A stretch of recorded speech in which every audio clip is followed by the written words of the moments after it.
business? Oh, that's such a good question, Lisa. As an independent or individual contributor, all you're really worried about is delivering your training course or building your class. Now as a business owner, I am not in the classroom. I am responsible for payroll and for insurance and for invoicing and for all of that stuff that I went to business school for 20 some odd years ago. And, honestly, making the transition to doing things that I don't necessarily love every day was difficult, right? Because I'm not an accountant. I don't ever want to be, but there's certain Hmm. things that you have to do as a business owner in Yeah. order to operate an effective. So that Or it. or outsource it exactly. Yeah. But those were the really the difficult transitions for me because I feel like I can step on any stage or in front of any camera and deliver a dynamite training course. But put me in QuickBooks and I know just enough to be dangerous Gotcha. That and is not in a good dangerous. way. Yes. You got That your is, 1099s out, right? That's right. I sure did. Yep. But and that po- is one of the things that I outsourced really early was my payroll because I have contractors in literally every state and every state has Has different a oh, different of laws and laws. course. regulations, right? Hmm. There's some cities that have their own taxes and counties that have their own taxes Right. on workers, and you have to be aware of those things. Yep. I am not going to pay attention to all of that stuff, so I Yep. outsource pretty quickly. Yeah. Yes, definitely. How about some upcoming Definitely. So events? what's Are you giving any lectures or seminars or anything like that coming up? Yeah, so actually, tomorrow at 1 p.m. Eastern, I am producing a course called Flexing Your Empathy Muscle with a partner company that I work with, Gerard Training Solutions. So it's a 1 hour free masterclass. Anyone can sign up and show up. And it's all around empathy and how it is used in the workplace as a leader and why it's important for building culture and a strong, cohesive team. Any other very events? cool. Well, as we got cut off the last time, I'm actually working on a course that I haven't launched it yet, but it's all around virtual facilitation and how to leverage and utilize the platform, use Zoom or Teams in the most effective way possible as a facilitator. And of course, the caveat to that is most effective way to do it is using a virtual producer.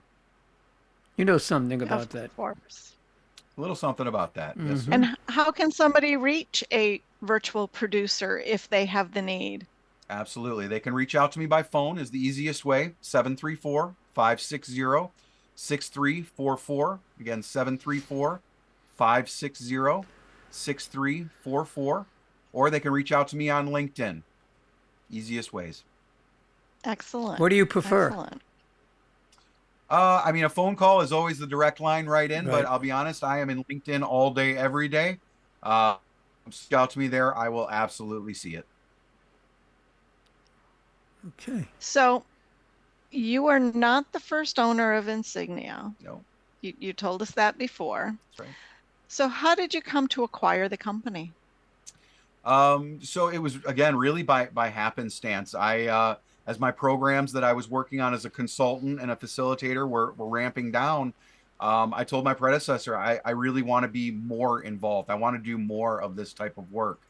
How do I do that? How do I help you with business development? How do I whatever I can do? I want to be more engaged and involved. And she, very flatly came back to me and said, I've been doing this for a long time. And I love my business, but I'm ready to retire. And I've never had feedback like I've had on you. I think you're the right person to take it over. And she made me an offer I couldn't refuse. It was really Very nice. that quick and simple. Yeah. Are all your The things you training can find in Detroit.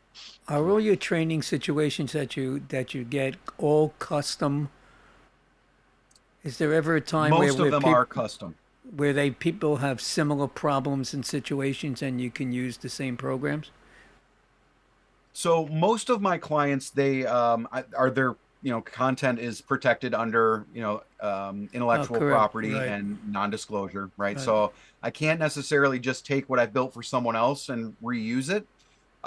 So most of what we do is custom to the individual client.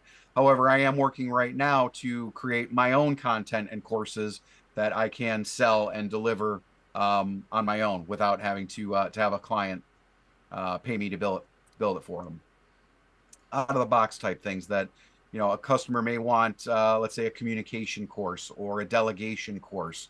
You know, my client doesn't necessarily have a monopoly on the subject per se, just the subject matter that I may have provided to them previously. So I'm working to build new courseware that I can sell directly. And how's that working out? So far, so good. Slow process, if I'm being honest, though, you know, because I have to go through and redesign and rebuild everything that I may have built for someone else.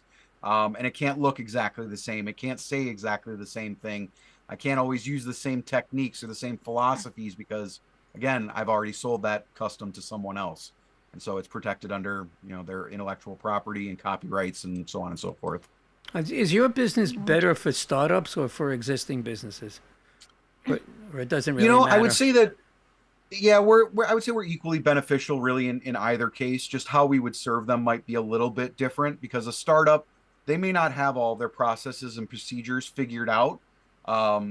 So it's a little bit more difficult to create a training program without specific objectives, right? If they don't necessarily know how they would handle a certain situation, I can't create a training until they've made that determination. But you can teach them Right, how so- to come up with an answer.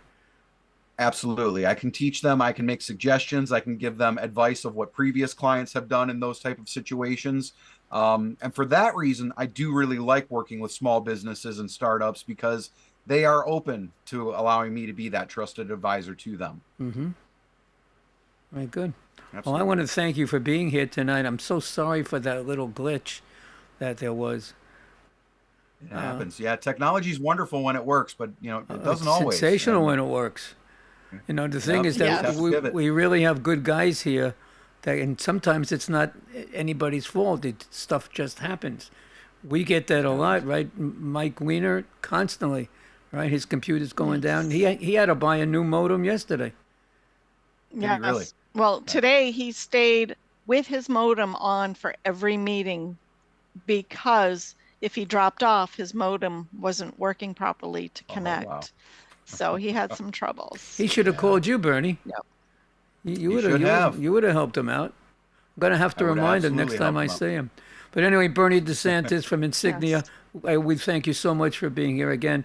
I apologize for the technical glitches, and every time we see you, this is your second trip here, and there's going to be It is. a number 3.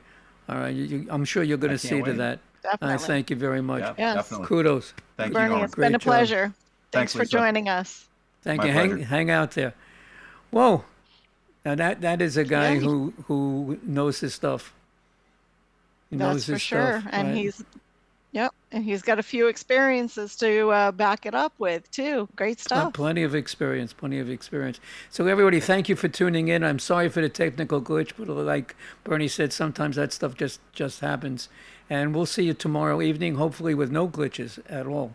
Anyway, good night, everyone. All We'll right. see you tomorrow. Good night, everyone. Bye-bye. This has been the Business Awareness Hour with Norman, the Awareness Guy. Thanks for tuning in.